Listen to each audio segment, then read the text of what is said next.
Hello, everybody, and welcome to another exciting hour of Mid-South Wrestling. Thanks very much for joining us, ladies and gentlemen, here on the #1 rated sports program in the country. I'm Jim Ross, along with Joel Watts. We will describe the acts that you will see here today. What a tremendous wrestling event. So many classic matchups, Joel. Some great single competition here today on Mid-South. Exactly right, Jim. We'll see Hacksaw Butch Reed in action. We'll see a newcomer to the Mid-South, Mike Graham, go against Dirty Dutch Mantell. Also, we'll see Al Perez, a newcomer as well, against Dr. Death Steve Williams. We'll see Captain Redneck Dick Murdoch in action. We'll see the champion against Brickhouse Brown. And there's also some great tag team matches. Jim, tell them about. There certainly is, Joel. Ladies and gentlemen, one of those tag team matches, a huge team, the Bounty Hunters. Over 700 pounds combined weight will go against Hacksaw Jim Duggan and Cowboy Bill Watts right here today. And right now, and you hear the music in the background, it can only mean one thing. General Skandar Akbar and his troops are on their way to the ring. It's going to be Kamala and Kareem Muhammad in tag team action. So many exciting things. Let's get started. Let's go to the ring and announcer, Boyd Pierce. This event, one fall with a 10-minute time limit, a tag team match. Introducing first in the red corner, General Skandar Akbar presents first Kamala, the Ugandan warrior. And his team partner at 406 pounds, Kareem Muhammad, the Zambui Express. And their opponent at 230 pounds from San Antonio, Texas, Wendell Cooley. And 233 pounds, Tampa, Florida, Frank Lane. Your referee, Alfred Neely. There you hear the introductions, ladies and gentlemen, as you see Skandar Akbar. What a phenomenal team he has. 817 pounds combined weight. Looks like Kareem Muhammad will start. And Akbar with those terrorist tactics. And there's Kareem Muhammad is starting off just like we thought it would. Jim, there's so much mass in there in the ring and so much viciousness.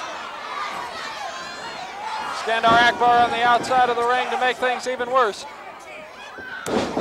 Zambui going straight to the attack on Wendell Cooley. Hacksaw Jim Duggan, my father, Captain Redneck Dick Murdoch, all three of them have got a tough test on their hands. They've got to get through these two humongous individuals to get to Skandar Akbar. And frankly, I can't wait to see that happen. Well, ladies and gentlemen, that will certainly be a tall order for anyone. If anybody can do it, Watts, Duggan, and Murdoch can. But right now, you're looking at these awesome forces. Kamala, with a renowned reputation, and he's got those chops. Look at that. Tremendous agility. This man is a great athlete. Do not discount that ability. He is a savage, no doubt about that, as he is attempting to tear Wendell Cooley limb from limb. Akbar has got his troops primed. They are in rare form here on Mid-South Wrestling. Jim, I don't think I've ever seen anybody that weighs 407 pounds that can move as quickly and with as much agility and no wasted movement in Kamala. Plus, Joel Akbar has got the control, seemingly the control on these two men. They do have some semblance of teamwork. And that they was certainly do, Jim, and that was lacking in some of Kamala's earlier tag team efforts. Kamala has really gained control over, Akbar has really gained control over Kamala. Zambui still relentless in his attack on Wendell Cooley. The tag into Frankie Lane. Frankie firing away as hard as he can, but to no avail against this awesome monster. You know, folks, it's hard to realize just exactly how big these monsters are. Over 800 pounds combined weight. Akbar announced at 817 as Kareem Muhammad, the Zambui Express, with those thunderous chops as he's working over Frankie Lane. Jim, if they're not the biggest tag team in history, they're certainly the most awesome. There's Skandar Akbar on the outside of the ring. The man, always a factor. He is definitely the factor. The terrorist, Skandar Akbar, likes everything his way. This situation, he wants to control Mid-South. He wants to control wrestling. He says it's going to be him or Cowboy Bill Watts. Well, Jim, I hate to use an old cliche, but the Mid-South area is not big enough for the both of them. Kamala tying Frank Lane up in the ropes, and now off the ropes to gain even more velocity. Look at that.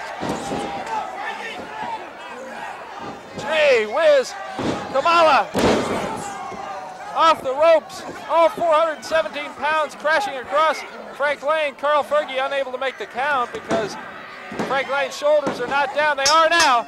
The lateral press Kamala's still on him. And the winners of the match, Akbar's phenomenal team. They are big, they are deadly. And Kareem Muhammad's working over Wendell Cooley. These men don't care. They are terrorists in the ring. And they're, well, ladies and gentlemen, we'll be back. We'll be back with more Mid-South Wrestling. We'll be back with more right after this.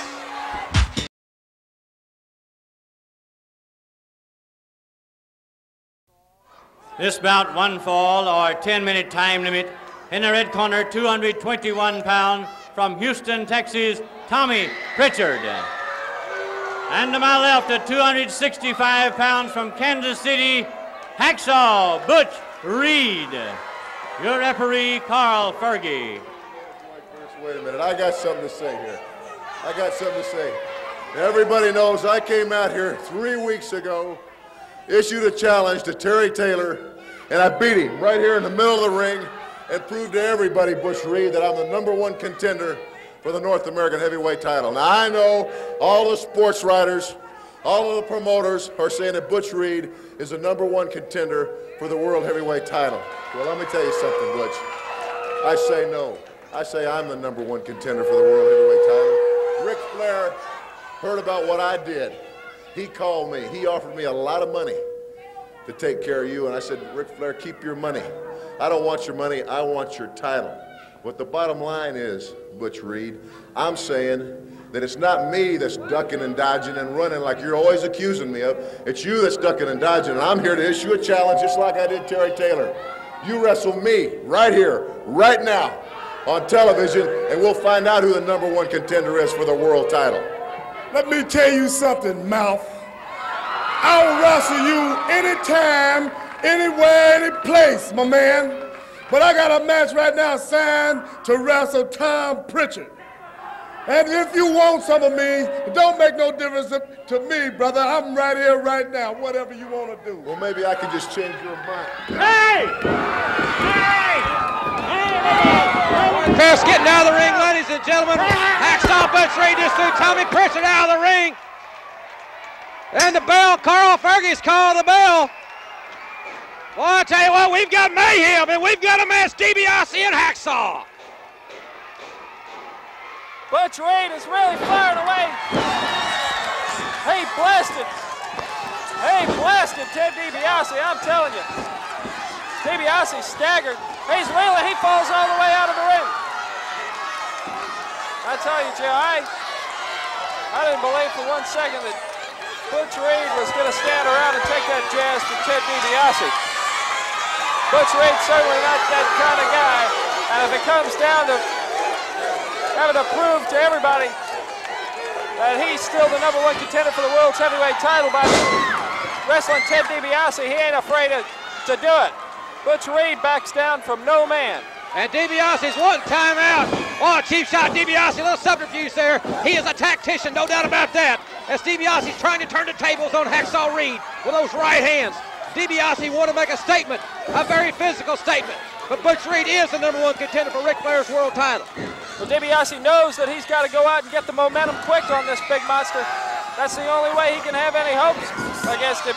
Reed is so tough. Reed with a double rear cup. He just about had the fall on DiBiase. Reed with the headlock, but DiBiase trying to fire out of that headlock, but to no avail. Well, you got Hacksaw. 21-inch guns, brother. I'll tell you one thing, when those guns wrap around your head, he can make that looks like a seemingly very simplistic maneuver, the headlock, a very devastating maneuver, because it is a devastating maneuver, especially when you bench press well over 500 pounds. Mr. DiBiase's feeling that right now. There's where the cauliflower ear comes from.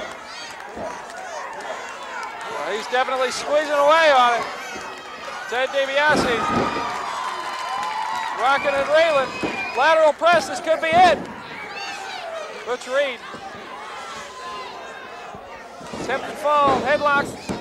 Back to the headlock again, but it's going to take more than a headlock to pin the big cheese. Ted DiBiase using the tights there. You can see up the camera angle, DiBiase pull the tights. Referee Carl Fergie pushing him right back over. Now you look at the arms on this man.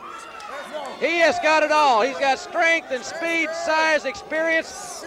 No doubt about it, the #1 contender for Flair's world title. As I mentioned last week, 4th of July in the Omni, I did a little eavesdropping. I heard Ric Flair telling some other men he does not want at any cost to ever wrestle Hacksaw Butch Reed again for the world's title.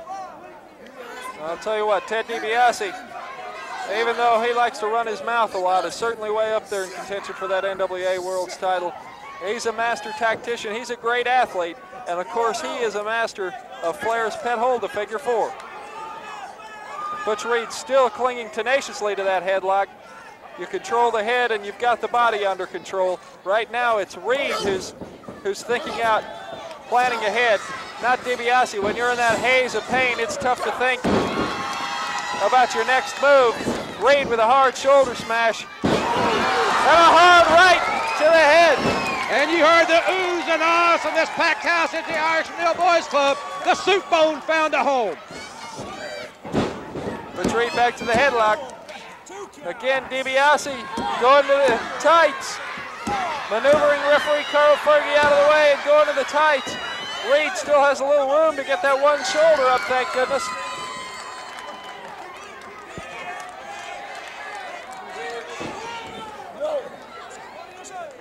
Hacksaw Reed with those massive arms wrapped around the head of Ted DiBiase. He's grinding away at that headlock.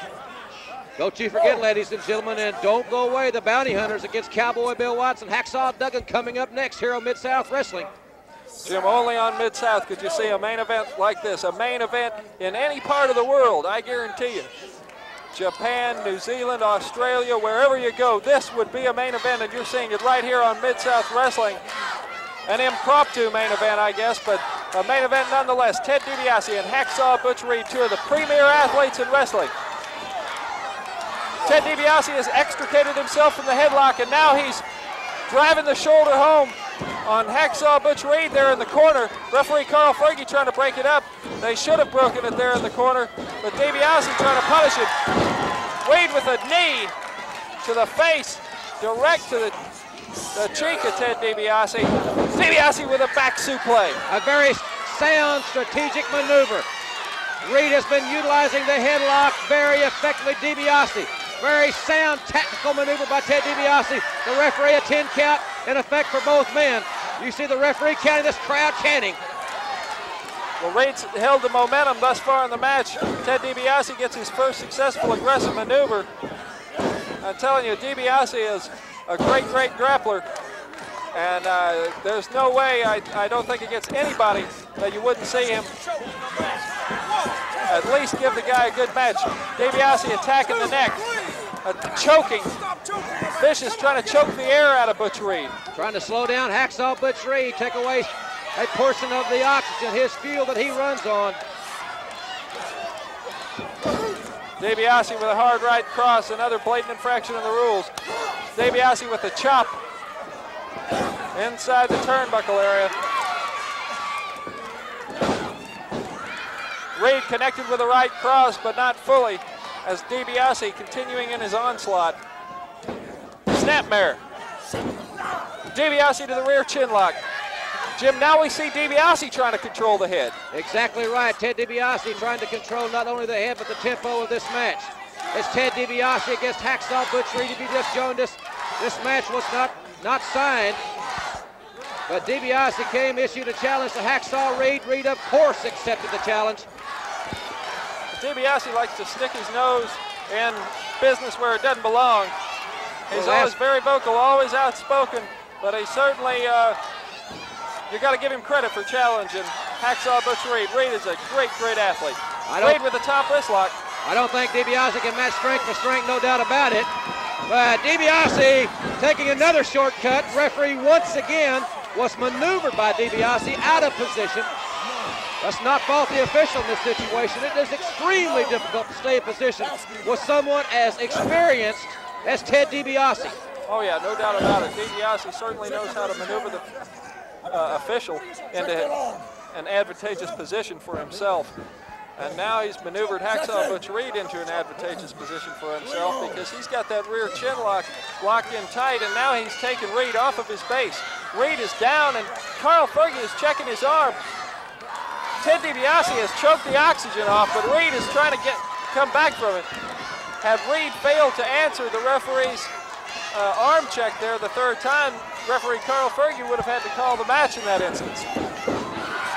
Reed goes to the turnbuckle and uses it as an ally to break himself out of that rear chin lock. Smart strategic maneuver on the part of Reed.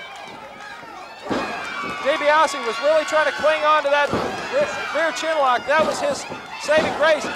Reed and DiBiase now battling it out toe-to-toe. Reed gets the upper hand, blocking a few rights and connecting with a few of his own, and now Reed's got the momentum and a switch back in his favor.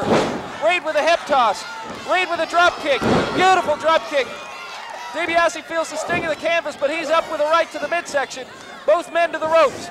Reed fires DiBiase off hard, and what a collision. Both men are down. Carl Fergie with a count. They've got a 10 count to get back up. DiBiase's up to his base. DiBiase up to his base, and it looks as if he's going to the tights. He went to the tights, and he's loading up that glove, but he's got Carl Fergie once again out of position. DiBiase is so sly with that thing. He goes to swing, but Butch Reed ducks it. Butch Reed ducks atomic drop off the ropes. Again, DiBiase swings, jockeying for position. DiBiase holding onto the ropes, avoiding the monkey flip. DiBiase pounds his hand on the mat. He missed Reed again. And remember that glove is loaded. He's got the glove loaded. Reed's working on the right hand. Reed is working on that gloved hand of DiBiase. The weapon has turned against DiBiase this time.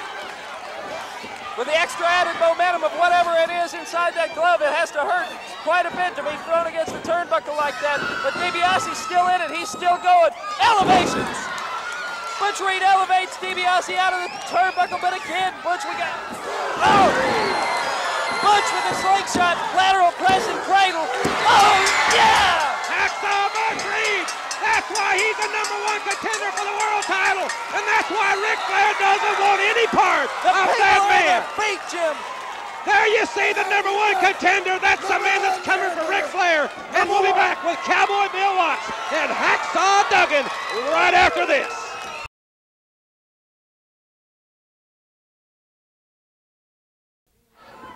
This event, a tag team match, one fall with a 10-minute time limit. In the red corner at a combined weight of 710 pounds, the Bounty Hunters.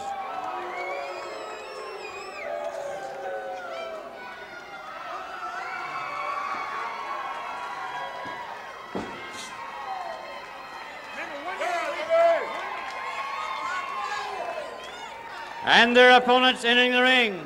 First from New York State, Hacksaw Jim Duggan. And his team partner at 304 pounds from Bixby, Oklahoma, the Oklahoma Stampeder, Cowboy Bill Watts.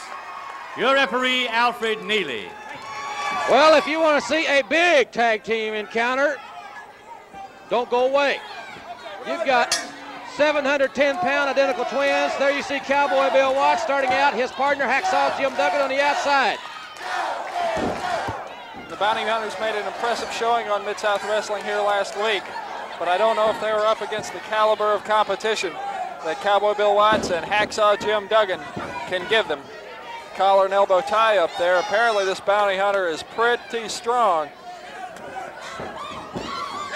Cowboy Bill Watts going for the body slam, the big Bounty Hunter, Bounty Hunter 1, 2, AB, whatever he is.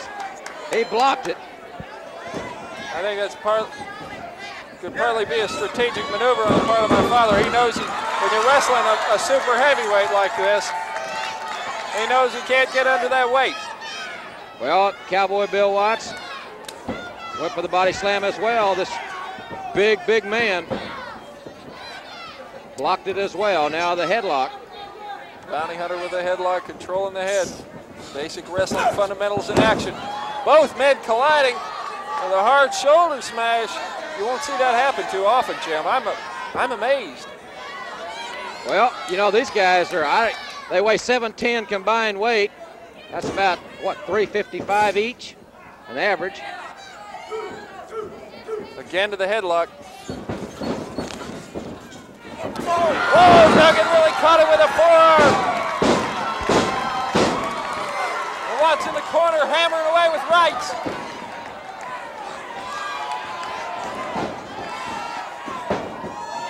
Oh! Double elevation.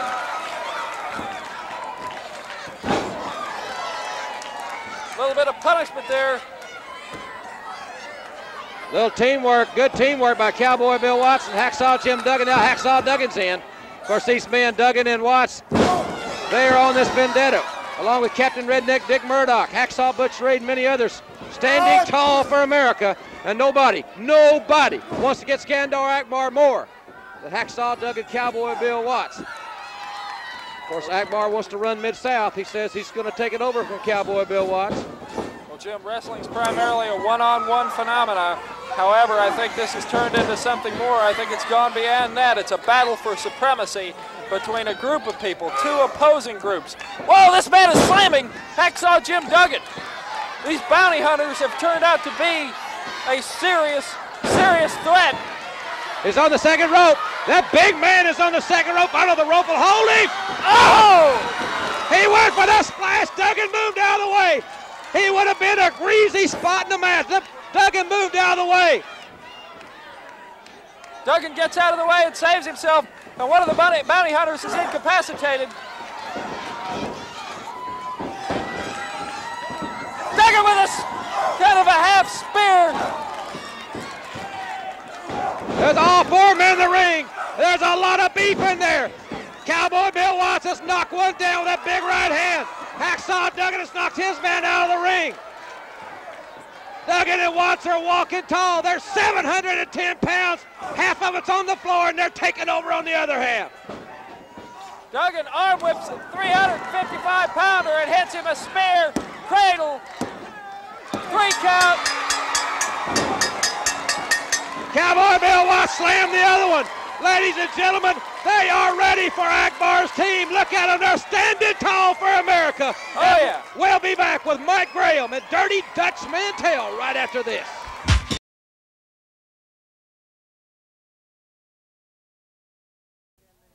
This bout, one fall or a 10-minute time limit. In the red corner from Altroff, Texas, Dirty Dutch Mantell.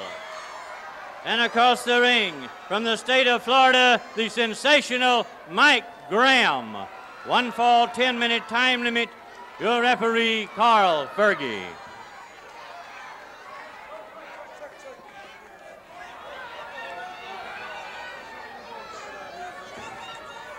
I've got a little announcement to make, and I know Bill Watts is upstairs listening. I should have known better to handle any American gutless pigs to do my job. And I'm a little sick and tired of your accusations saying that I've got to hire to get it done, Watts. You know, I was a North American champion. You were a North American champion. And I know that Mid-South cannot survive with the both of us. So, Watts, if you're listening, and I know that you are, you just bring yourself down here and we'll have a wrestling match.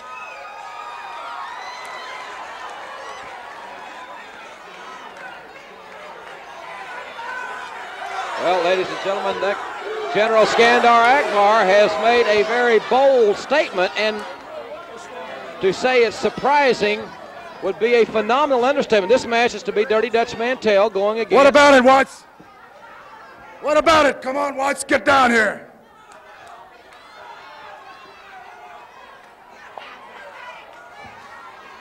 As I said, ladies and gentlemen, it's scheduled to be Mike Graham against Dirty Dutch Mantell.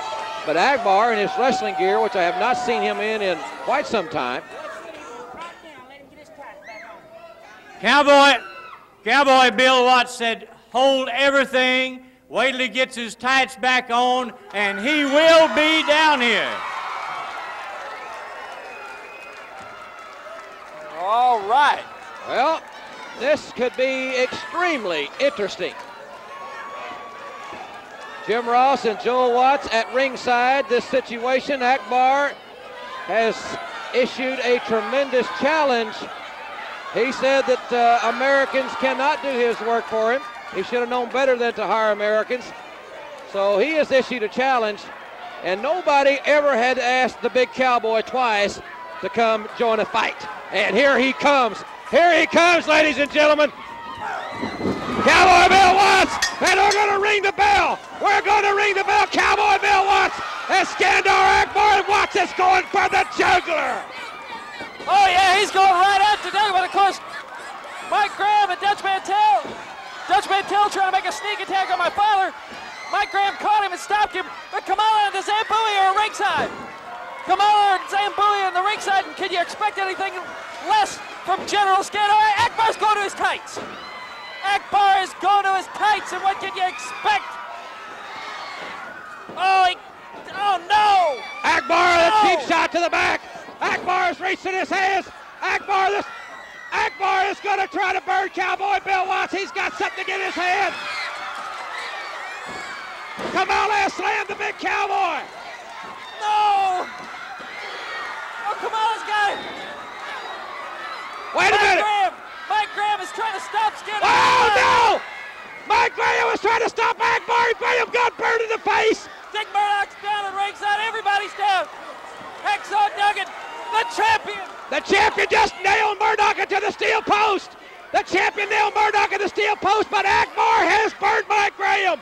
Akbar came to burn Cowboy Bill Watts, but he has burned Mike Graham. Oh my God. Akbar has burned Mike Graham. He came to burn Watts.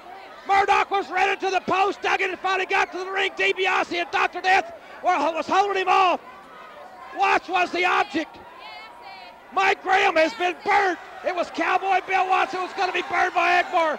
Ladies and gentlemen, we got to get out of this. We'll be right back. We'll be right back.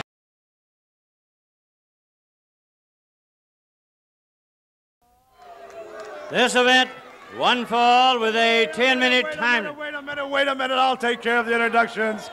The House of Humperdinck and Sir Oliver Humperdinck is proud to present the Nightmare, the North American heavyweight champion. I love it.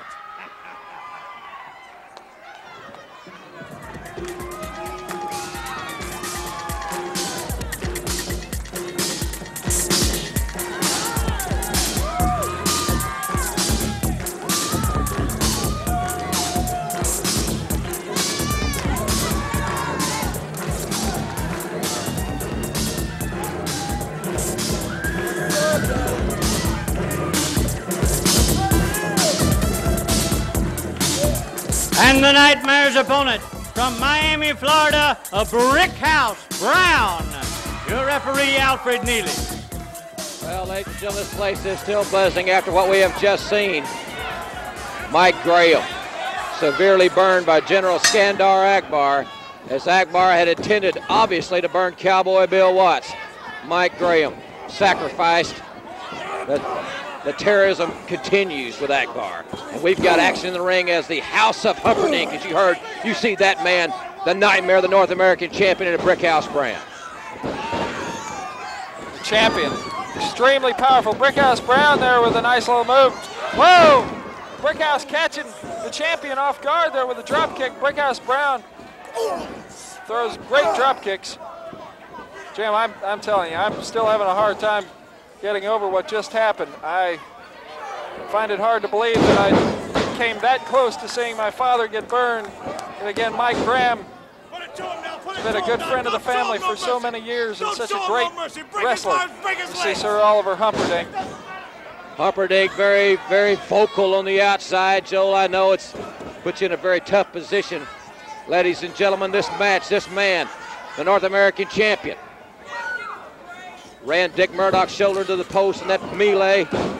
We don't know how Dick Murdoch is. Mike Graham severely burned, and this man, the North American champion, the Nightmare, is dominating at this point in time, Brickhouse Brown. Champion ramming Brickhouse's face into the mat. Champion so vicious. He's cold, so relentless, and calculating. We know nothing about the man except he is about 280, and he's the North American champion, which will speak for itself. And you see that tactic, ripping away at the face of Brickhouse Brown.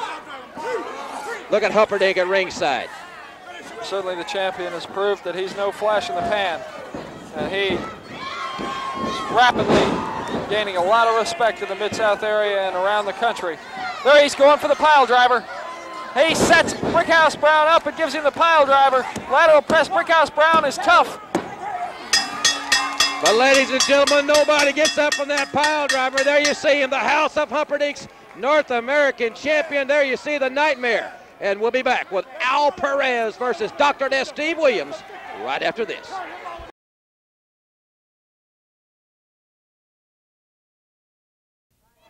This event, one fall or 10-minute time limit, 268 pounds from Oklahoma University in the red corner, Dr. Death Steve Williams. And at 235 pounds, Tampa, Florida, in the blue corner, Al Perez. Your referee, Carl Fergie.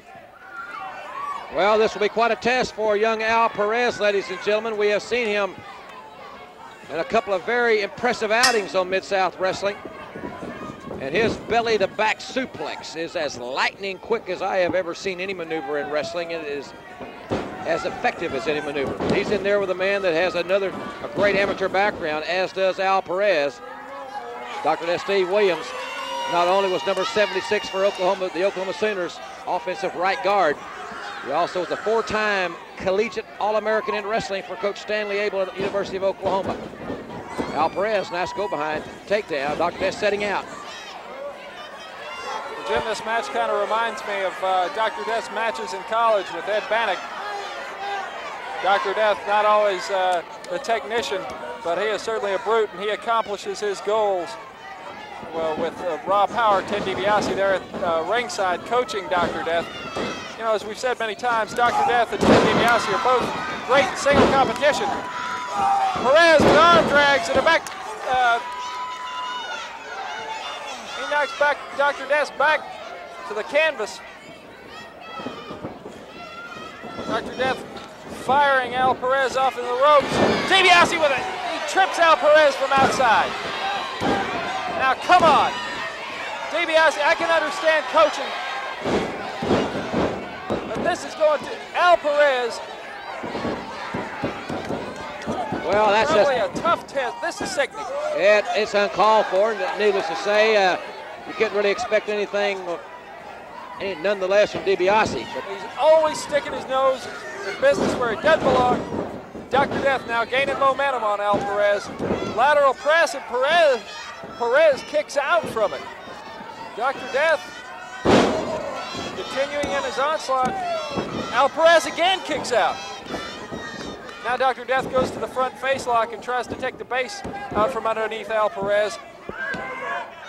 Also, Dr. Death with a slight weight advantage over Al Perez, has his weight on his opponent. That front face lock is a tough maneuver, Joe.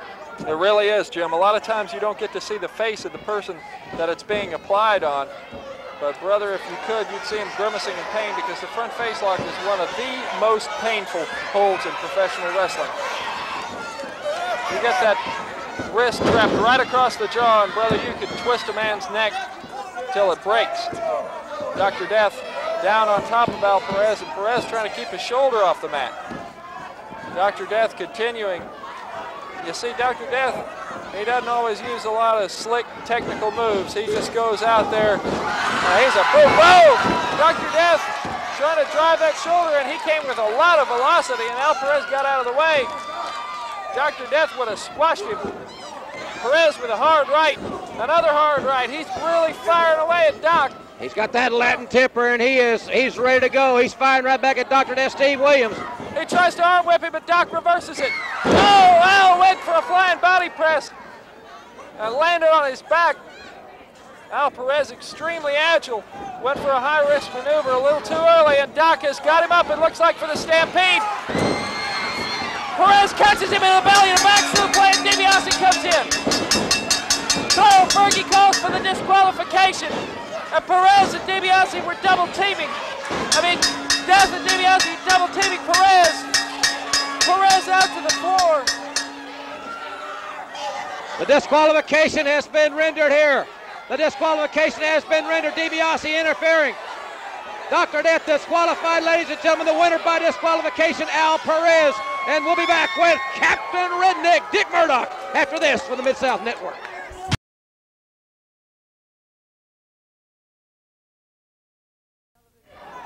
This event, one fall or television time remaining. Introducing first in the red corner, at 310 pounds from the state of Alabama, Mark Hawk.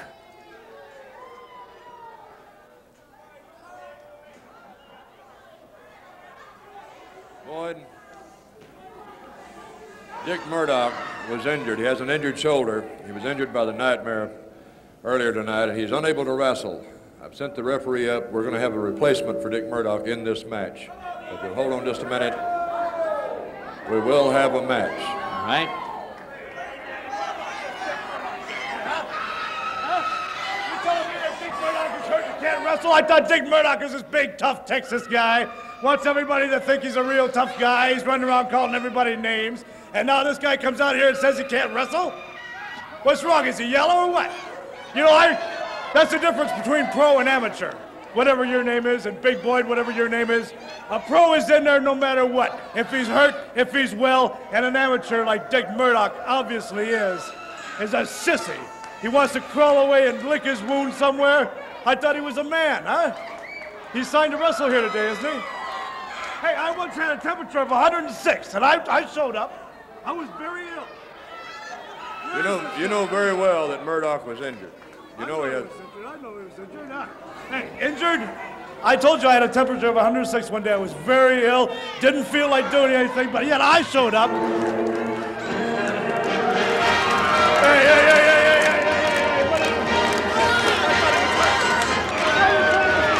I thought Murdoch was hurt. He's laid up.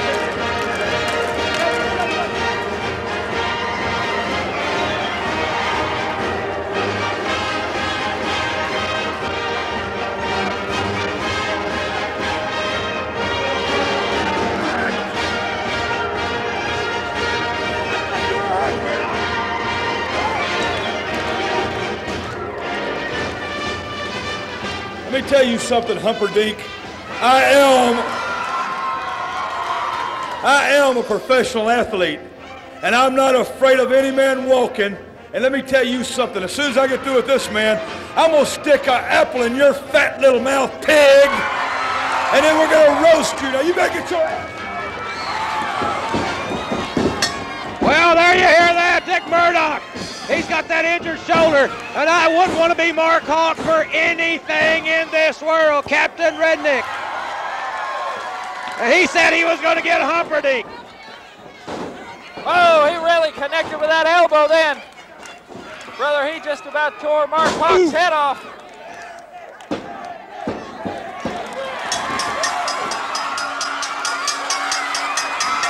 And Humperdinck is going to high ground, because that is one Texan right there that will go to war, and he doesn't have to have a second invitation. Captain Redneck Dick Murdoch walking tall once again. Ladies and gentlemen, recently on Power Pro Wrestling, an incident happened involving the Fantastics and Superstar Bill Dundee that, well, has shocked everybody. Let's join the closing moments of that match. Rogers off those ropes. Wait a minute, Superstar Bill Dundee's back. Dirty Dutch Mantel's back. Dundee and Rogers are out on the floor. Dundee just ran Tommy Rogers into the steel ring post. And Tommy Rogers is incapacitated. Both men now doubling up. Doubling up on Bobby Fulton. Dutch Mantel's whipping him.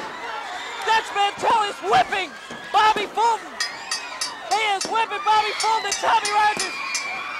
Tommy Rogers has got a chair. Tommy Rogers has got a chair. And Mantel and Dundee are getting scarce.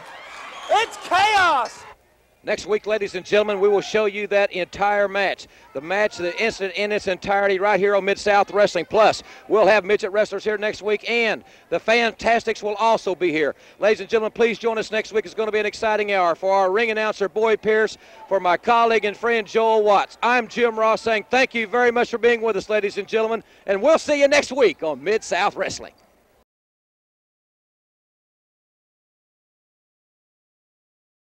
Hello, everybody, and welcome to Mid-South Wrestling. I'm Jim Ross, along with Joel Watts. We'll describe the actions you'll see in the next 60 minutes. It's going to be a tremendous program, ladies and gentlemen. We'll also be highlighting the big confrontation, the final confrontation coming down in the Superdome. We'll be talking about that in just a moment, but Joel, I know you've got a big announcement to make. We have a new television champion, Jim. It's Hacksaw Butch Reed. He won the title from Dirty Dutch Mantell on July the 22nd in downtown New Orleans at the Municipal Auditorium. And Dirty Dutch Mantell has asked for a rematch, and Butch Reed has granted it to him right here on television. That will be our television main event. It certainly will. That television title match here today, just a few moments, ladies and gentlemen, and you know, this confrontation between Cowboy Bill Watts and Skandar Akbar has finally come to a head. The final confrontation has been signed to happen in the Superdome, and no one can better explain this tremendous struggle for the supremacy in Mid-South, and it goes beyond just a physical supremacy, than Cowboy Bill Watts. He's at the heart of the matter. He's made several statements about this situation. Let's go now to Cowboy Bill Watts. On May the 4th in Jackson, Mississippi, one of the most heinous acts of barbaric terrorism that has ever been perpetrated in any professional sport happened to Hacksaw Jim Duggan at the hands of Skandar Akbar, a man from the Far East, where terrorism is an accepted word, where terrorism is almost brings you to hero status. Let's watch and relive that moment that has affected my life and everyone in Mid-South so drastically, where Duggan almost lost his eyesight and his career. Right there you see it from another camera angle. That tremendous ball of fire with the left eye in the face of Hacksaw Jim Duggan. We'll be showing it to you again in slow motion. You see Kamala traps Duggan's leg where he couldn't move. And then Akbar hits him with that ball of flame again. You see the smoke flare up. You could smell the singe of hair and burning flesh. Jim Duggan, his career ended by this terrorist act. That ball of fire that shattered my life. Because in my life, three things are important: God, family, and country. And I had to really think about it, because what had happened to Jim Duggan, and what I knew Akbar was trying to do, and what was happening to our country, the world, and all the things that are bringing about this even being possible. And I searched my soul and I made some statements. These are those statements. A lot of things have been bothering me lately. Hacksaw Jim Duggan, a man's man. Asks no quarter, gives none. He always gave 150% of himself to his fans and to the athletic event he was in. And look what's happened to him. Look what's happened to him. How far can it go? How low can you go? Then Terry Daniels, a fine young Marine, ex-Marine, that said, I'm proud that I served my country. I'm proud of the uniform. You don't know what it took for me to get it. I'm proud of it. I may not win every match, but I'll give it my all. And then two former draft-dodging bums bullied and doubled up on him and insulted that uniform that stood tall for America, that's gone in against insurmountable odds and at least flown our flag. I can't handle it. I can't handle it. And you know, I've just been going crazy. We terminated Skandar Akbar and Kamala's contracts. And as soon as it went into effect, Akbar finds a lawyer, because there's a lawyer that'll do anything today. They'll even sue each other nowadays. It's like a pack of dogs. And he's got a lawyer that says you can't suspend a man without a hearing. And we don't want to have the hearing right now, but you can't stop and terminate his contracts. Even if you own Mid-South, you can't do it. You're stopping a man from making his living. Well, I'm not trying to stop him from making his living. I don't know whose life he'll take the next round. So I was sitting out there and I really trying to sort my thoughts, and I got to look at this statue of two gladiators in the days of Rome. And that's what it's all about. That's one-on-one, the purest form. Two guys locked up to settle any matter you want to settle. I'm tired of going through bureaucracies. I'm tired of saying take it through channels. I'm tired of getting stonewalled. I'm tired of getting stymied. You got every legal mind in the country will tell you 900 ways why you can't do it. Your accountant will tell you why you can't do it. The government will tell you why you can't do it. It's got to get down to the basics. Back to the basics. That's where it was when I started. A wrestler. Get in the gym, train, work hard, sign your name on the dotted line, and if you could kick somebody's butt, you won the prize and the money. I got to have one last fling at it. I can't let it stifle me. I can't be cooped up in an office and see these things happen and my hands are tied. I got to make a statement. I got to find out if Cowboy Bill Watts still has what it takes to walk tall, to settle things one-on-one, to stand up for America, to stand up for my friends, to stand up for Mid-South, to stand up for what I think's right.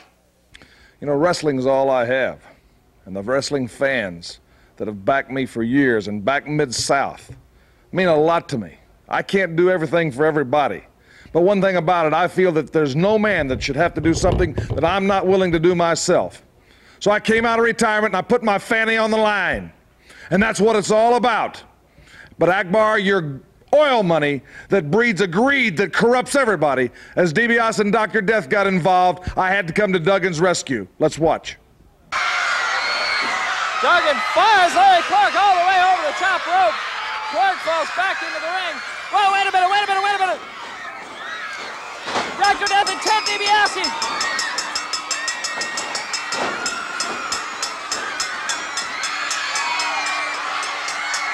Disqualification has been rendered. Hacksaw Duggan's the winner. Dr. Death obliterates the referee.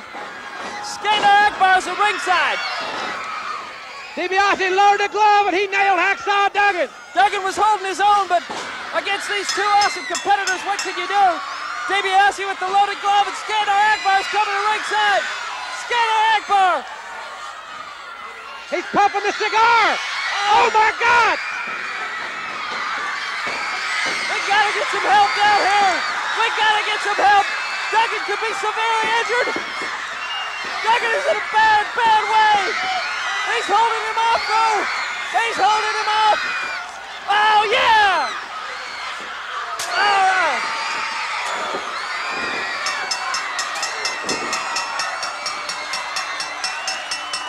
Bill Watts said he wasn't going to stand for any Akbar stuff. Cowboy Bill Watts, 304 pounds, and you talk about walking tall. He saved Hacksaw Duggan's other eye. Akbar was set to go with that cigar. I make no apology for any weapons that I need to use because this is a war against a terrorist. The same kind of mentality that hijacked our people on that TWA flight and tortured them and slapped them around and laughed at the impunity with our reaction. I'm not a bleeding heart liberal. I'm a law and order man. I'm a man that's an American supremacist. And let me tell you something, in this war, it has to come down to a final solution. You and I, Akbar, because that's what it's all about. But people have come back to join me. Hacksaw Butch Reed, Captain Redneck Dick Murdoch, Mike Graham, the son of a closest friend I ever had in the wrestling industry. He had come in too, and he became an inadvertent victim. As Akbar, you preyed on my emotion, knowing how bad I want to get my hands on you, and you had a trap set for me. And look what happened to Mike Graham as he gave of himself unselfishly to prevent what happened to Jim Duggan happening to Cowboy Bill Watts, and Akbar torched him. And you see it right there. Well, Akbar, you can't get away with it. I promise you, and I promise the people of Mid-South, I'll put everything I have on the line in a final showdown against you, Skandar Akbar, in the Superdome. Well, you see just exactly what has happened, ladies and gentlemen, what has transpired in the past few weeks here in the Mid-South area. It's all going to come to a head. The final confrontation in the Superdome. Cowboy Bill Watts and Hacksaw Jim Duggan have made a statement about that upcoming battle, and here are their comments. When Mike Graham got burned, and this man standing next to me has felt that pain and agony, was off 4 weeks and almost ended his whole career, and he almost lost the vision of an eye. It all flushed out. Akbar, your army is flushed out, your tactics are flushed out. It's down to survival. And in the greatest wrestling structure in the world, the Superdome, it has to take place. It has to end. That's why we've called it a missing in action match. No disqualification. If you run or leave, it's just like losing. It's got to be settled. And if Duggan and I, and let me tell you, we're putting it all on the line, everything we have, our body, our heart, our investment, our time in wrestling, the loyalty of the fans. If Duggan or I, either one of us, if we get beat, the one that gets beat leaves Mid-South for 90 days. And Akbar, if your team gets beat, you leave Mid-South because you're what's behind it all. You pull the strings on those savages. Jim, this is more desperate than like any... you said, Bill, It's all on the line because this is the land of the free and the home of the brave. And that's why you have men like Cowboy Bill Watts and Hacksaw Jim Duggan and Dick Murdoch and the rest of us sticking together. The Superdome, everything is on the line. MIA, baby, somebody's got to go. You can't run, Akbar, because if you do, you're gone. You're going to have to face us, and the Dome is where it's going to happen. We ask no quarter, we give none, and we ask nobody to take our place. Jim, it's you and I, and that's what it's down to. You and I are Akbar. Who's going to be here? Missing in action. The Superdome. It has to happen. Both those men are very, very serious about this confrontation. It is going to be the final showdown of all that has transpired. The stakes are high on both sides of the fence. Skandar Akbar made some comments about it. Let's hear those now. It's a tough, tough world we live in, Bill Watts. As you and Hacksaw Duggan have found out. In retrospect, when you summarize everything that has happened, I could care less about you in this country. The only thing I care about is money. And right now, I'm riding high in Mid-South, and I have no intentions of leaving the Mid-South area. So get it and get it straight, Watts. I've got enough wealth to spend to the end of time to see that I eliminate you, that I eliminate Hacksaw Duggan. It's all coming down in the Superdome because I gladly agree to the stipulation because I know when you think the deck is stacked against yours truly, you're sadly mistaken. Well, ladies and gentlemen, the stakes are extremely high, as we have been saying. The final confrontation, the most sincere physical confrontation of all time. I mentioned as much mental and emotional as physical. It's going to happen in the Superdome. That's why so many fans are talking about this tremendous encounter. And ladies and gentlemen, we will keep you updated on this situation, and we'll be back with our television main event right after our first commercial timeout.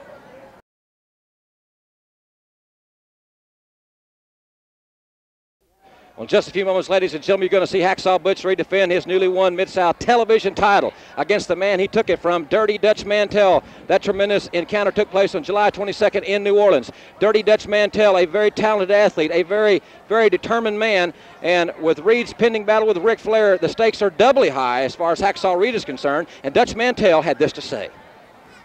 Okay, Mid-South, listen up and listen up good. Now, there's a situation going on around here that needs to be corrected. Now, everybody knows Butch Reed is the new Mid-South television champion, and he took it off yours truly, me. And I don't take kindly to defeat, nor do I like to lose. I'm a sore loser, have been and always will be. But Mid-South, at least they had the foresight to make Butch Reed put that title back up on TV today against me. Now, Reed, how does it feel to be forced to do something? I don't think you like it, but there's more than the title at stake here. Because you're the front runner for the World's Heavyweight Championship, and Ric Flair has promised me a substantial sum of money if I can take you out. And not only today will I win my title back, I'm going to make a lot of money. Get ready, Reed. I'm looking at you today. Dirty Dutch Mantell said that he owed Nature Boy Ric Flair a favor. So I think what we're about to see here is somewhat more than a title match. It could be considered a bounty match by many people. Let's go to the ring. Action's about to start. This event for the Mid-South television title, which means it's one fall or 15-minute time limit. In the ring from All Trough, Texas at 227 pounds, the challenger, Dirty Dutch Mantell.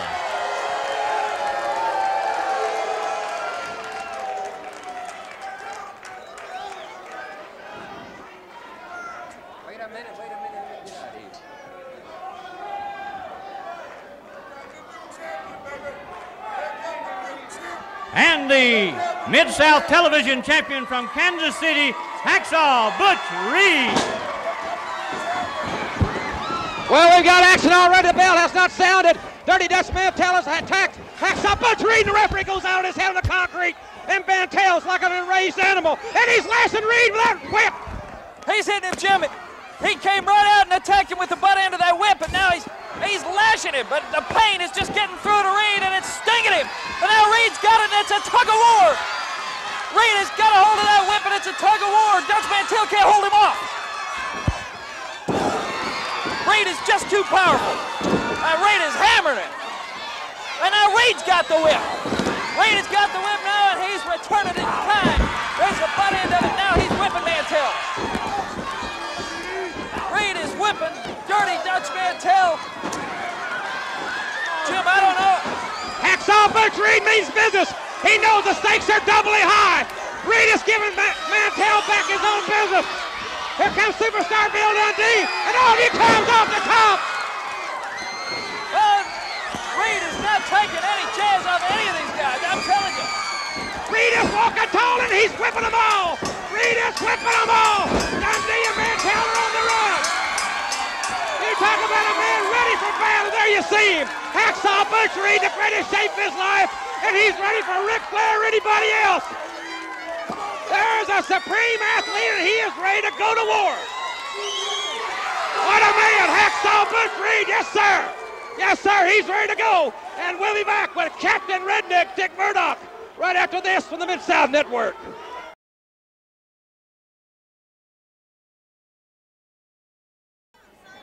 This event, one fall or 10-minute time limit. In the red corner at 290 pounds from Columbus, Ohio, Carl Stiles.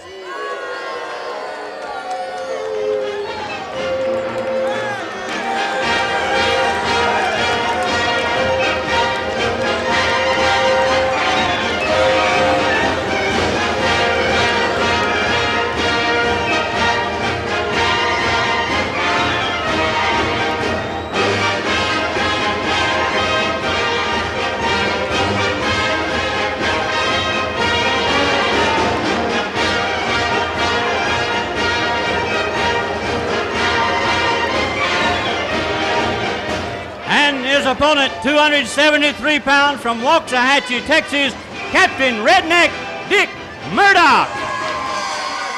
I just had a word with Mr. Stiles, and I think we've come to an arrangement. You know, I agree with Bill Watts about very few things, but what he said at the top of this program today rings very true and clear. People have to take care of their business right here and now. Murdoch, I don't want to wait until the Superdome to get a piece of you. So what about going at it right here, right now on this program, huh? How about it, Murdoch? You got any guts? Huh? What do you say? Come on, are you a man or a mouse? Boyd Pierce, you hear these people out here, Humperdinck? They want it. They want it right now. So you get your little Pillsbury Doughboy body out of here and bring us Nightmare. Let's settle it right now. Put that North American title on the line and let's go for it right now, big boy. You got yourself a match, Murdoch, but who you're going to be facing is not the Nightmare. It's a gentleman you see coming behind you right now, Daddy. Take a look at him. 6'8", 315 pounds from the Valley of Death. The man is called Humongous.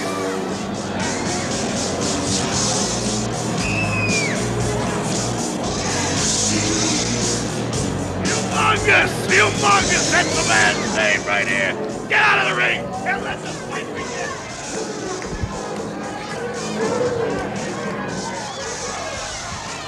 Well, it looks like it'll be Captain Redneck Dick Murdoch and Humongous. Well, ladies and gentlemen, they're calling for the bell. We've got a match here. He is Humongous, Joel, no doubt about that.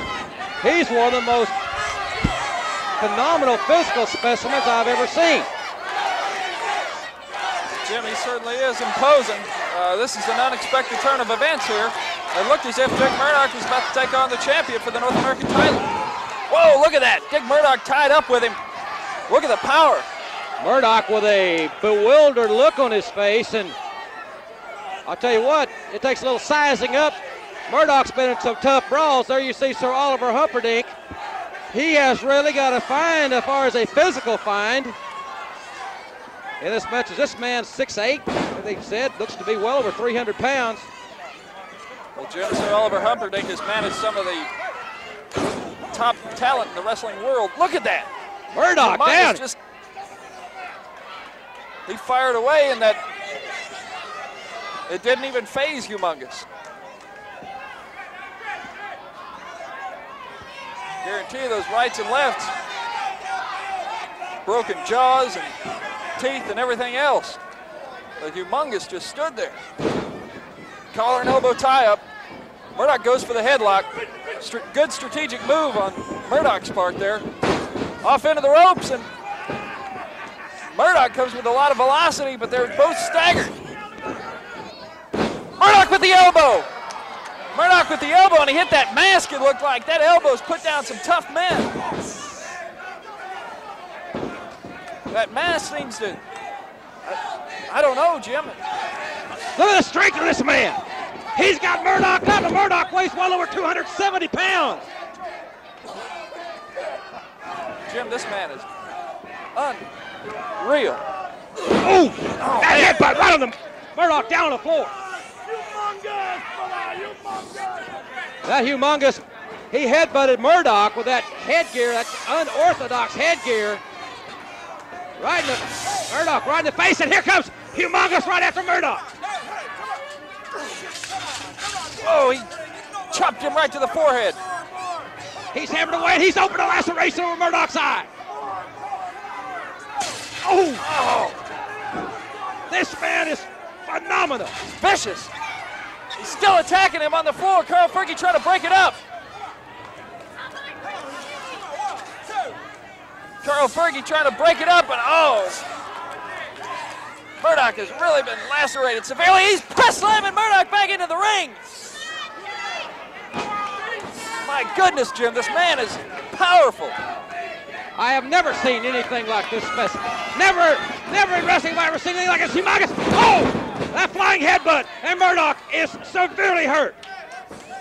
Murdoch has been deeply lacerated, and humongous. Now, with his version of the Shinanomaki, humongous has got Murdoch, and Murdoch is in so deep trouble.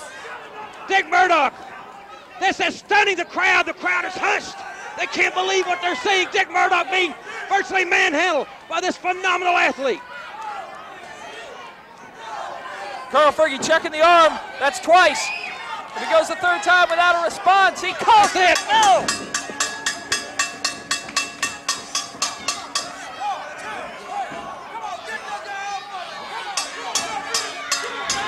He won't break it, Jim. This could be very dangerous. Well, ladies and gentlemen, you have seen it just as we have. They're the winner. Humongous and Oliver Humperdinck. Sir Oliver Humperdinck has a real weapon now in his arsenal. And Dick Murdoch, Captain Redneck, is, well, ladies and gentlemen, we'll be right back with more Mid-South action right after this timeout.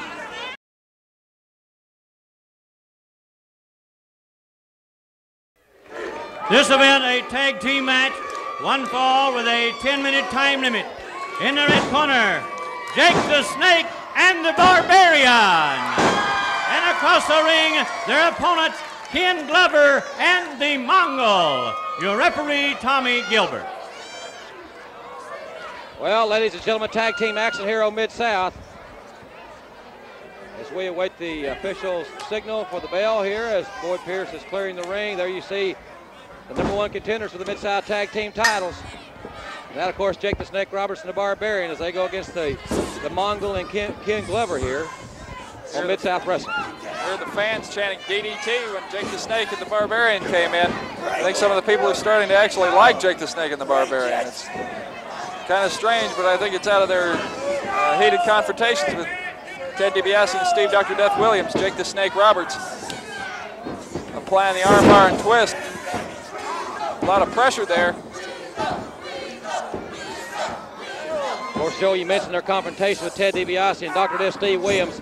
There's no doubt about something in that situation that's got to give very, very soon. That has become one of the most physical battles of any four men I've ever seen in wrestling. No doubt about it, Jim. When those four guys get in there and battle it out, it is nothing but a brawl. It is something to see. Jake the Snake Roberts with a hard chop there. Barbarian showing that great agility, leaping right over the top rope. One of the most imposing physical specimens in wrestling is this young man, improving each and every week. And under the tutelage of Jake the Snake Roberts, he's really getting some keen insight to the technical aspect. But right there is not too technical. That is raw power, and he is physical. Oh, and he's just slapping Ken Glover. Always hammering. You know, one thing about Jake the Snake and the Barbarian, both of them have tremendous height. And I think Jake the Snake has somewhat taught the Barbarian how to use his leverage as well as his strength. He has become a true superstar in wrestling. Barbarian there with a hip toss, now dropping that giant thigh across the neck of Ken Glover. just can't imagine the mass of the Barbarian's legs. They're so long, yet the diameter is so great. Oh! Power slam, that planted him, and in comes the Mongol. And the big Barbarian just inviting him in. He is ready for any physical battle that he comes up against, as is, of course, his partner, Jake the Snake Roberts. The Mongol just going out and attacking the Barbarian. Oh, man. Barbarian caught him with a foot. Used the Mongol's velocity to his own benefit, and I think the Mongol is already out. Barbarian up to the second rope. Oh, that is so devastating, Jim. Over 300 pounds, 6 feet 8, coming off that rope. And hear the crowd. They're chanting, DDT. They want it. They want that DDT. And Jake Roberts knocks Glover off the apron. There he's got the Mongol. You can hear the chant. They want it. They want the DDT. And there it is. Yes, sir. Yes, sir. There's no more deadly single weapon in wrestling than that. Oh. And there's a bell. Barbarian is planted Glover. The DDT. These men are ready. They're the #1 contenders for the tag team titles, and they're ready for Ted DiBiase and Dr. Death at any time. And we'll be back with more after this from the Mid-South Network.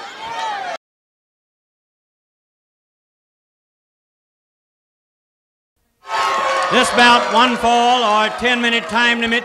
In the red corner, 262 pounds, Omaha, Nebraska, Ted DiBiase. At 230 pounds, from San Antonio, Texas, Wendell Cooley. Your referee, Tony Torres. Well, ladies and gentlemen, just a few moments earlier, we saw the #1 contenders for the Mid-South Tag Team titles, Jake the Snake Roberts and the Barbarian. Now we're going to see one half of the current Mid-South Tag Team title holders, Ted DiBiase against Wendell Cooley. Ted DiBiase and Steve Dr. Death Williams are both awesome in single competition and together as a tag team. I think they're probably the dominant force in the country in tag team wrestling. Wendell Cooley there going for the armbar. Ted DiBiase takes him to the inside. All four of those men, Jake the Snake Roberts, the Barbarian, Ted DiBiase, and Steve Dr. Death Williams are all such great athletes. Ted DiBiase, of course, the master tactician, the head of the Rat Pack, the man with the experience. He is really a force to be reckoned with. There he's using the hair to pull Wendell Cooley into the turnbuckles. Tony Torres calling for the break. DiBiase really connected with those forearms, those elbows. Cooley goes for a high-risk maneuver. Cooley made the backflip and caught DiBiase off guard. He gets his with a hip toss and then a drop kick, but he misses with the drop kick again. He went to the well once too often at Ted DiBiase. As we said so many times, the master tactician. He's such a quick thinker in that wrestling ring. And now he's quick to the attack, quick to gain momentum on Wendell Cooley. Ted DiBiase could really kick it in gear when he needs to, when he seizes his opportunity. He could be so vicious. There, that hard elbow sends Cooley down to the canvas, and Cooley is getting up very slowly from that one. A kick to the side of the face. DiBiase is relentless. DiBiase knows the heat is on as far as the tag team championship situation is concerned. Neckbreaker.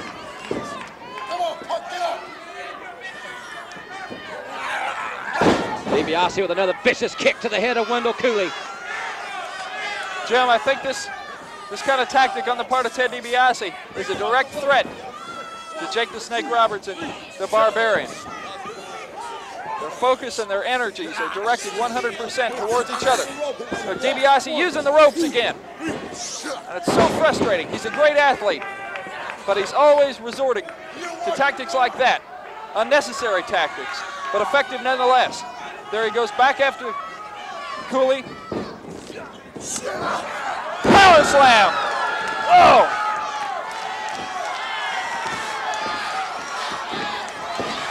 He sunk Wendell Cooley into the canvas, and now there he goes for that figure 4 leg lock. The figure 4 leg lock, Ted DiBiase is a master at it. Tony Torres asking Wendell Cooley. Ted DiBiase the winner, and a very impressive victory indeed for that man, Ted DiBiase. And ladies and gentlemen, we'll be back with Al Perez versus Jerry Gray right after this.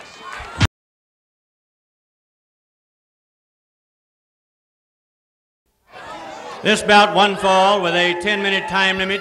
In the red corner at 230 pounds from Orlando, Florida, Jerry Gray. And across the ring, 235 pounds from Tampa, Al Perez. Your referee, Carl Fergie. Al Perez gets a tremendous hand from this crowd at the Irish Meal Boys Club, ladies and gentlemen. Very impressive youngster. He'll be going against Jerry Gray. You heard him introduced. Orlando, Florida. Collar and elbow tie up there, and Al Perez goes straight to the fireman's carry and puts Jerry Gray in a pinning predicament quite quickly. Al Perez has won a few matches here on Mid-South Wrestling quite quickly, as a matter of fact. There he goes back to the pinning situation once again on Jerry Gray. Al Perez, a great amateur wrestler out of Tampa, Florida. Great collegiate background. But you know, the mark of a true superstar is a man who can grapple with you on the mat, but he can still go when it comes down to a brawl. Al Perez, thus far, we haven't really seen, he hasn't had to use that other side of the coin, as it were. He has stuck basically to his wrestling skill. We saw him with Dr. Death in a deep predicament at one point.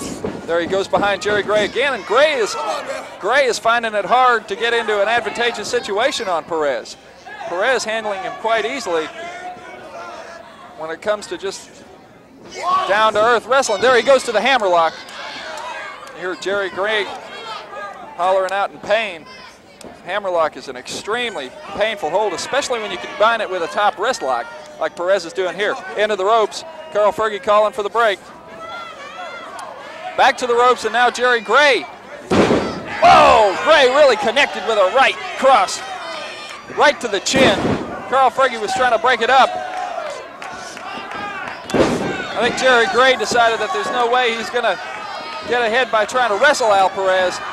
Now he's going to go out street fight style. He's got Perez on the ropes. Gray managing to gain a little bit of momentum here. A double knee straight to the chest. Gray, a highly improved wrestler. Seen him once here before in the Mid-South. He's put on some weight. Oh, Gray up it. A hard right down to the chin, neck area. Perez kicks out. Fans now starting to get behind Al Perez. Perez with a kick to the midsection. There he's firing back. Ooh, what a right hand. Man, he nailed it. He nailed him with that right hand, and down went Jerry Gray. Perez pushing Carl Fergie out of the way. He says, if that's the way you want it, Jerry Gray, that's the way you're going to get it, brother. High elevation, whoa! They put Jerry Gray to the lights. Perez is furious, a look of anger on his face. Whoa! He is really hammering Gray. Gray went to swing at him. And Perez caught him with that belly-to-back suplex. Al Perez, he's lightning, ladies and gentlemen, and he's victorious. And we'll be back with more exciting Mid-South action after this word from the network.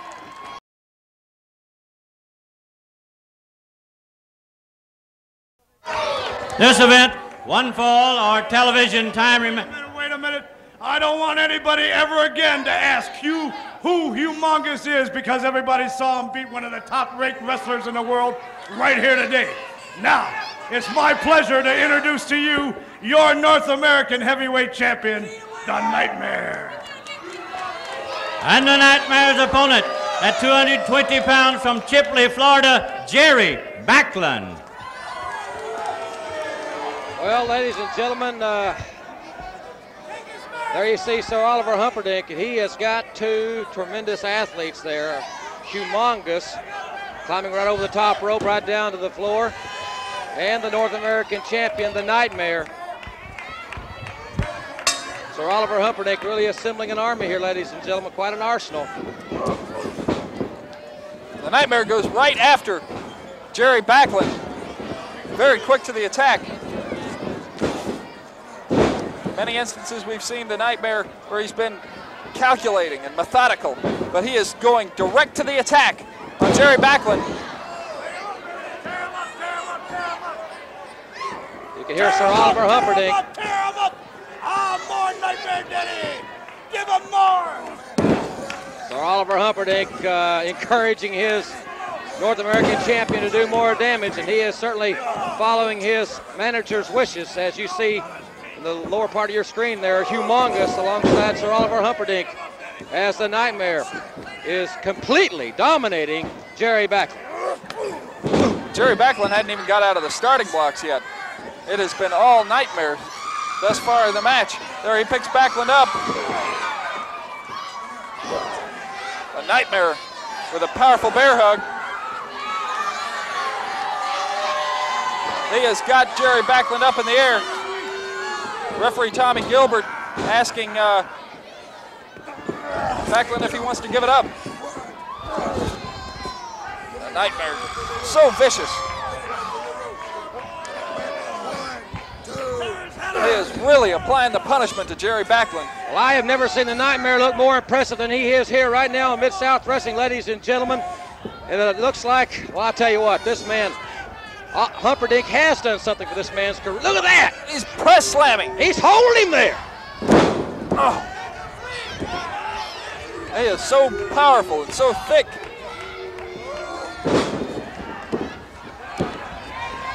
It's no wonder that this man is the North American champion. He has proved himself thus far. He hasn't been a paper champion. He has defended his title against some tough people.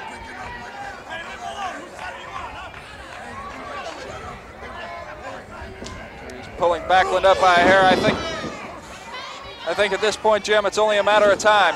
Lateral press. There, he's pulling Backlund up. Jim, I think that might have been from the advice of Sir Oliver Humperdinck. I agree wholeheartedly, Joel. Humperdinck is such a sadistic individual, it seems. What a vicious backbreaker. This man is sadistic. He is sadistic hero today on Mid-South. He had him pinned. He had the man pinned right there and picked him up once again. He had him. Jim, referee Tommy Gilbert starting to admonish the Nightmare for these tactics. Certainly unsportsmanlike, and it can be very dangerous for a wrestler to do this type of thing. The Nightmare is administering punishment after the fact. I think he had Jerry Backlund beaten twice. This young man from Florida he's out of it. He is out of it and sets and a pile driver. He planted him in that mat with a pile driver. That's got to be all. That's it. There you see the North American champion, the Nightmare, victorious, ladies and gentlemen, here on Mid-South Wrestling. And ladies and gentlemen, at this point in time, we have just a few moments left here on Mid-South Wrestling. I want to ask superstar Bill Dundee to come in here. Bill, there's a lot of things going down right now, and I think there's some things that needs a little bit of explanation. And if nothing else, I think you owe the fans somewhat of an explanation as to what's going on. I don't owe nobody anything, but seeing you ask Mr. Ross, I'm just going to tell you something. I was the first guy to bring class to professional wrestling. I was the first guy to dress up in a nice-looking suit like this. Then all of a sudden, everybody wants to be an imitator. That little goof Bobby Fulton that runs around here in his Kmart jacket. The studs on the back of this more than his whole wardrobe. Well, I'm going to tell you something, Fulton. I'm going to wrestle you next week right here in this ring. And the prize, my boy, if you can beat the superstar, is this suit. And you can't afford a suit like this, Daddy. But if you win, if you get the 1, 2, 3, he can have the suit. You can walk right out of the building with it. Then he'll have a little class to his act, Jack. So you're saying that you're going to wrestle Bobby Fulton right here next week on Mid-South Wrestling? You have a date, Jim Ross, and so does Bobby Fulton, and you're looking at the winner. Thank you. All right, well, ladies and gentlemen, there you hear superstar Bill Dundee's comments. Joel, I'll tell you what, ladies and gentlemen, what a tremendous hour. We have seen Humongous and Dick Murdoch. What a confrontation. What a man Humperdinck has, Joel. The Lord Humongous is just an awesome athlete. He is such an unbelievable specimen. It's remains to be seen. Plus, ladies and gentlemen, the confrontation, the final confrontation. It's all going to happen in the Superdome. Cowboy Bill Watts, that final showdown with Akbar. The stakes are so high. For ring announcer Boyd Pierce and Joel Watts, I'm Jim Ross saying so long, everybody. We'll see you next week.